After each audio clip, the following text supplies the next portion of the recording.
I was on Twitter and I saw that IGN had tweeted this out, the top 10 best PS3 games of all time. And I just thought, you know, let's see what their list looks like.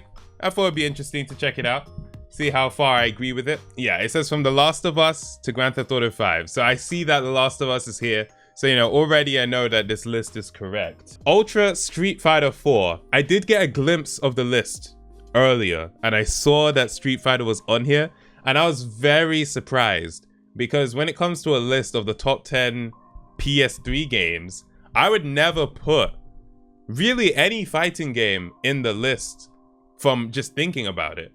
But when I think about it, I played Super Street Fighter 4.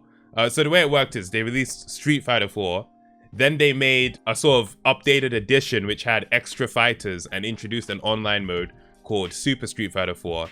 And then they added a couple more characters and then called it Ultra Street Fighter 4. I mean, I really liked playing Super Street Fighter 4. This was great. I played a lot of the multiplayer and you know, it was a mixture of not being particularly great at the game, but also not having a stable internet connection, which meant that for the first, I would say the first 100 to 150 games I played online on Street Fighter, I never won.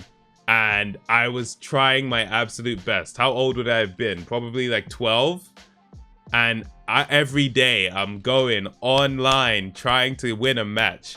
I remember when I finally got my first online win, the absolute elation I felt. In fact, whenever I got close to winning, right? If it was a best of 3, I had won one, the opponent had won one, and we're in that last one, my heart would be pounding, my palms would be sweaty. It would have been absolute, like, I was just stressed. That was like probably one of the most stressful situations I was in when I was younger, because I'm like, am I finally gonna get my first online win in Super Street Fighter 4? And it never happened until one day. I can't remember now what character I was playing against, but Street Fighter let you save your gameplays, and I think I did save the gameplay, but I don't know what would have happened with it because obviously it's on PS3 and I don't know if I would still have the data for it, but I am interested to see if I would be able to find it. But yeah, I finally actually won a match and I was so happy. And then since after that point, I was able to start winning more consistently. I think it was just a confidence thing. When you do it once, then you know you can do it. And so subconsciously, you're less nervous about doing it again in the future. Ratchet and Clank, A Crack in Time. I've already talked about how much I like this game. I agree with this being on the list. Ratchet and Clank is one of my favorite video game series of all time.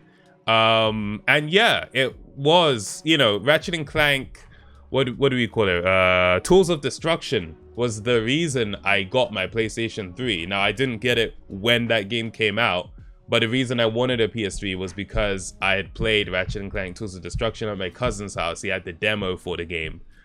Speaking of which, I haven't downloaded a game demo in so long. I used to download game demos all the time, but it's just not a thing that I do anymore. Is anyone still out here downloading game demos? But yeah, no, Ratchet and Clank A Crack in Time sort of wrapped up the trilogy that was the Ratchet and Clank Future series, which included Tools of Destruction, Quest for Booty, and A Crack in Time. It wasn't the last Ratchet and Clank game on the PS3 because they also released Into the Nexus. And there may have possibly been one extra, but I don't think so. I think Into the Nexus might have been the last one. But yes, Ratchet and Clank A Crack in Time was a cracking game. I enjoyed it very much. Arkham City on number 8, I see. Indeed, Batman Arkham City. Batman Arkham City, I think, was my favorite Arkham game. And another game I got the demo for. Actually, there wasn't a demo for Arkham Asylum, so I got Arkham City's demo, and the way it worked is it let you play, I think, about 20 minutes, and then the timer ran out. So different to other demos where they would give you a specific level to play, this was on a timer, and so I played it a few times just trying to get as far in as I could before the timer ran out and I wouldn't be able to play it anymore. But they had done it so that you never really were able to get that far. But I loved the demo so much that I ended up getting Arkham Asylum, beating that, and then getting Arkham City afterwards. And after Arkham City, I actually didn't get Arkham Origins, but I played Arkham Knight on the PS4. So yeah, no, I really enjoyed the Arkham games. A lot of fun. Gamer Sodom or Reese saying LittleBigPlanet 2 honestly deserves to be much higher than 7. I have never played LittleBigPlanet 2. I've never played it personally, so I don't know much about it. I've played LittleBigPlanet 1 and I enjoyed it. As much as I enjoyed LittleBigPlanet 1 though, I don't know if I would have put it in my top 10 PS3 games. But that being said, I never played LittleBigPlanet 2, and that's the one that's in this list right now. So maybe that was the worthwhile game to play. Maybe that was the one where I was like, okay, this is absolutely amazing. LittleBigPlanet 1 was a good game. I just don't know if I'd personally put it in my top 10. The difference between LittleBigPlanet 1 and 2 is the story is slightly different. You get new unlockables. LittleBigPlanet 1 items transfer, okay. And there's way more tools to create things with. Fair. I have never particularly been into the whole creating my own stuff within a game. I think that's why I never got super into Minecraft. I didn't care to build a structure in Minecraft. And that might be a similar thing for LittleBigPlanet 2. I didn't try to build anything, I just played other people's levels. So I think it does depend on, you know, what you're interested in personally when it comes to gaming. I kind of just like to be taken through an experience. I'm not trying to like be a construction worker, if you get what I mean. The creation isn't the easiest, but that's why you leave it to the professionals. User created levels are absolutely amazing. They can be, for sure. I remember playing a lot of very impressive levels on LittleBigPlanet 1. What if the construction working is that good experience? I mean, yeah, if you're into it, then that's your thing, isn't it? Like Proofspace is saying, I always just messed around in LittleBigPlanet 2's level creation. So, you know, if that's what you like, then hell yeah, go for it. I've just never been much of a sandbox like creation type player, you know? GTA 4 deserves to be here. In my opinion, it's a lot better than GTA 5. I prefer the dark setting and the atmosphere. Plus, I like the story. It's a lot more interesting. That's interesting, Pip and Bam Bam. You know what? We'll discuss that more when either GTA appears on the list. I also saw the next game on the list. If you say you didn't play that either, I gotta sit you down with a bunch of the classics. Reese, you know I played this game. You literally know I played this game. Portal 2. And the reason you know I played it is because when this game came out, if you got it on PS3, you automatically got it on Steam as well. So you would have seen it in like my Steam games owned or something like that. But yeah, Portal 2 is my favorite puzzle game ever. Like, it's so much fun. The characters as well. You know, Wheatley was hilarious. Obviously, you have GLaDOS. Yeah, no, Portal 2 was great. And I actually played the co-op multiplayer a lot with my sister as well. You know, I discussed this when I was going through my box of PS3 games. But yeah, I would always play as Atlas and she would play as Peabody. And it was just great. It was just great. I see that in the article. They're saying it's hard to imagine exactly how a third entry would top this modern classic. You know what? I don't even need to see a third entry. If they do one, great. But they probably won't, given their track record. But if they do one, that would be cool. But, you know, I love this game. Portal 2, one of the best co-op games out there. Yeah, I would agree on that front as well. Had a lot of fun with the co-op in this game. I, for some reason, haven't played Portal 2. I was thinking about getting it years ago, but I never got around to it. Pip and Bam Bam. You know what? You should pick it up. You should pick it up. If you want to give your brain a challenge, as well as, you know, some good action and a good story, Portal 2 is the one to go for. It's a very good game. GTA 5. I don't think a game in my lifetime has ever been more hyped up than GTA 5. I've often recounted the memories, the absolute memories associated with the launch of this game. In school, it's all anyone was talking about. The trailers, I watched and rewatched those trailers so many times. You know, the fantasy of this game I had built up in my head, I don't think the actual game could have ever really lived up to. And yet, it was still incredibly exciting. You know, saying GTA 5 launch was a good time. It was a good time. It felt like everyone was unified. You knew that every single person was playing this game. You know, if you went on your friends list on PS3, everyone online was playing GTA 5. it was an event. I don't think I've seen a bigger gaming event than GTA 5 in my lifetime. Oh, and it hasn't really lulled. Yeah, if you're talking about, you know, the popularity of the game, it's still one of the top streamed games on Twitch. There were still YouTubers making freaking thousands of videos on this freaking game because of all the custom content. I mean, it's quite nuts. It's quite nuts. And they keep re-releasing it for different consoles too, to the point where people are getting very tired. I mean, when they announced GTA 5 for the PlayStation 5, wait, GTA 5 PS5 trailer. I hope YouTube will still show the dislikes. I don't know. I don't think they've gotten rid of it just yet. Oh my God. Holy crap. Wait. This is even better. All right. This is on the PlayStation channel. See, this is why we need the dislikes. This is actually why we need it. Look at this. GTA 5 and Grand Theft Auto Online PlayStation Showcase 2021 trailer. 265,000 dislikes. People are tired of this freaking game, and yet they still keep playing it because, you know, it is a quality game. And GTA Online was a lot of fun as well. We got stuck in clouds so much trying to get online in the first day online launch. No, for real, dude. The GTA Online launch was a disaster. You know, people losing their accounts. Literally, the amount of visual glitches that happened is crazy in that game. Like, it was nuts. Like, the first 2 weeks of GTA Online was essentially unplayable, and yet we kept trying anyway, knowing that we might lose our whole account. So it was quite the time, We just need to move on with GTA 5 though, honestly. I mean, yeah, but, you know, they released Red Dead Redemption 2, which was a huge game. I'm not expecting anything anytime soon. Obviously that, you know, definitive edition of the original GTAs of that trilogy was a disaster.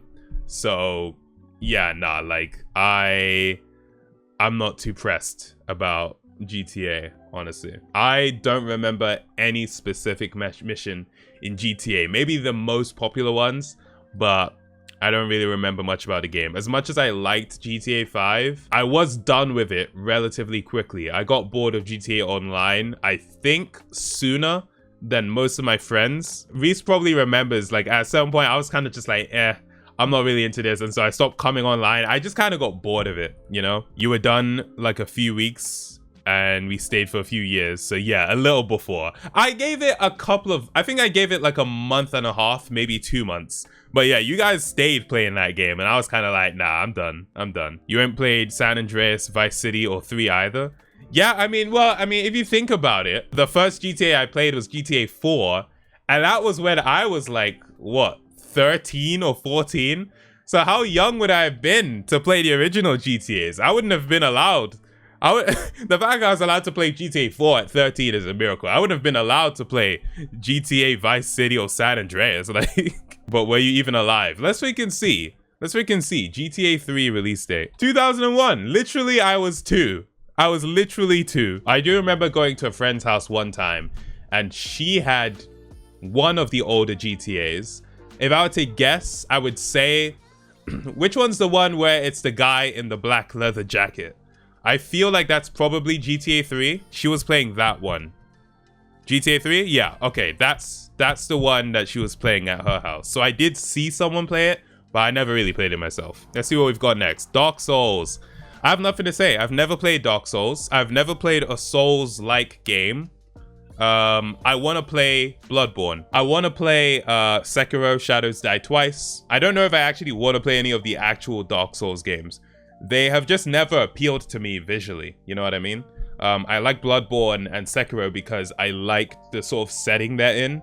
Whereas the Dark Souls, you know, medieval knight setting just doesn't stand out for me. But I would play it. Dark Souls overhyped, just difficult for the sake of it. I feel like that's a huge marketing ploy for the game, right? Just being very difficult. 11 saying Uncharted or We Riot. Oh, Uncharted is definitely going to be on the list. It should be Uncharted 2 in my opinion, but either 2 or 3 being on the list, I'm happy with. Uncharted 3 deserves to be here for the multiplayer alone. Uncharted had one of the most underrated multiplayers in my opinion. Like, I really enjoyed Uncharted 2 multiplayer, Uncharted 3 multiplayer, even Uncharted 4 multiplayer was freaking fire.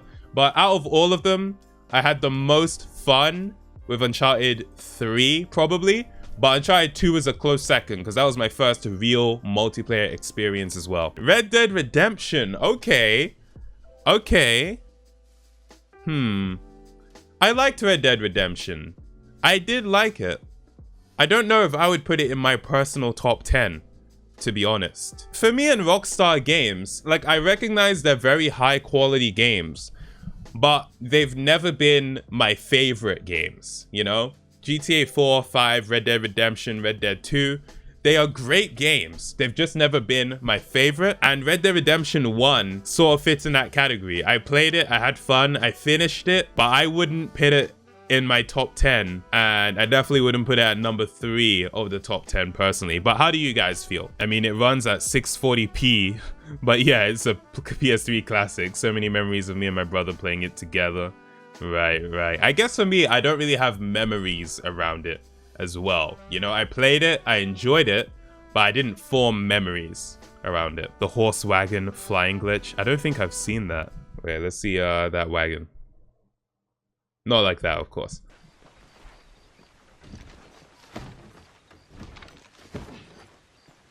This isn't a wagon.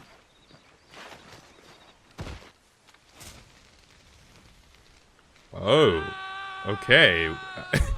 It wasn't even like they got launched in the air. It's like they teleport into the air. But yeah, let's just, while they're falling, I will continue reading chat. They're going to be falling for quite a while, I imagine.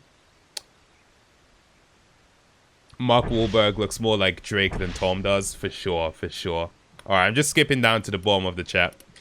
I feel like I was misled by the title of this glitch.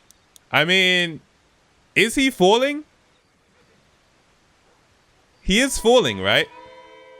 The music's even playing. So yeah, it's not quite flying, to be fair. Not quite flying. Funny how the render distance looks better than the GTA Trilogy Definitive Edition. That's true. What consoles did the Definitive Edition come out for? Did it release on like next gen, like PS5 and stuff like that? Yo, this dude is falling like crazy. Oh, he's not even gonna land on the floor. He's gonna land on the roof. Oh, that ruined it. That freaking ruined it, mate. Oh, come on. All right. Number 2. Uncharted 2 Among Thieves. I thought that Uncharted 2 should be the one they choose instead of Uncharted 3. Uncharted 2 was fantastic. This was my first PlayStation 3 game. And, you know, I was given a choice between getting the PlayStation 3 with Uncharted 2 or Dirt 2. I think it was 2, but one of the Dirt games anyway. And, you know, at first I was thinking, hey, a racing game, that's a safe bet, right? Because I have no idea what this Uncharted game is. But eventually I was like, you know what? Let me just be adventurous, you know? I could go for the safe option of a racing game, or I could play Uncharted 2. So whatever. I got it, I started playing it, and I never looked back. This was my first mature game that I ever played. Like the first game with realistic graphics and people dying, and at first, I was quite scared. I like legit, you know, you gotta imagine, I was like, what, 11 years old. So the prospect of shooting people in a game was really taxing on me mentally. Like anytime I encountered someone, I was kind of scared to shoot them. But eventually I got over it. And so, you know, it was okay. Like, I enjoyed the game a lot. One of my favorite games of all time. To this day, I've beat the game like 3 or 4 times. And the multiplayer, oh my god, the multiplayer in this game. That was one of my favorite multiplayer experiences of all time. Like, that was the first time in my life that I remember genuinely feeling like I was addicted to a game. After school, every day, I'm loading up Uncharted 2 multiplayer and I'm playing the hell out of that thing. Like, it was great. It was great. Me saying you grew up so innocent. And then it was lost. But I grew up innocent, so that was great. From running over residents of Springfield to being a 50 cal LMG marksman.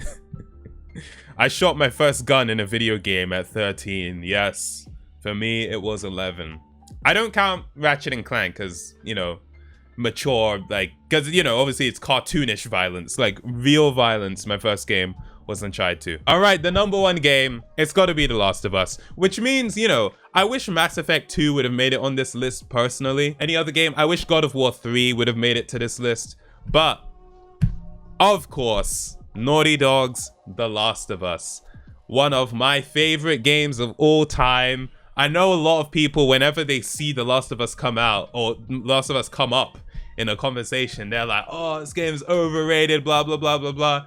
This game made me feel emotions I had never felt before, let alone induced by a video game. The Last of Us is a masterclass in digital storytelling. And it left me really having an existential crisis after I played it. Like, I was just thinking for a long time after I beat that game. You know, it wasn't like I beat it onto the next one. I beat it and I was thinking. We saying The Last of Us lame, like he didn't like the multiplayer. I know you were into the multiplayer, my guy. Overall, I agree with a lot of the list. A lot of the games on here, I do consider the best games on the PlayStation 3. And I'm glad I was able to play a lot of them. Like 1, 2, 3, 4, 5, 6, 7, 8 out of the 10 games on this list I got to play. So I'm very happy about that.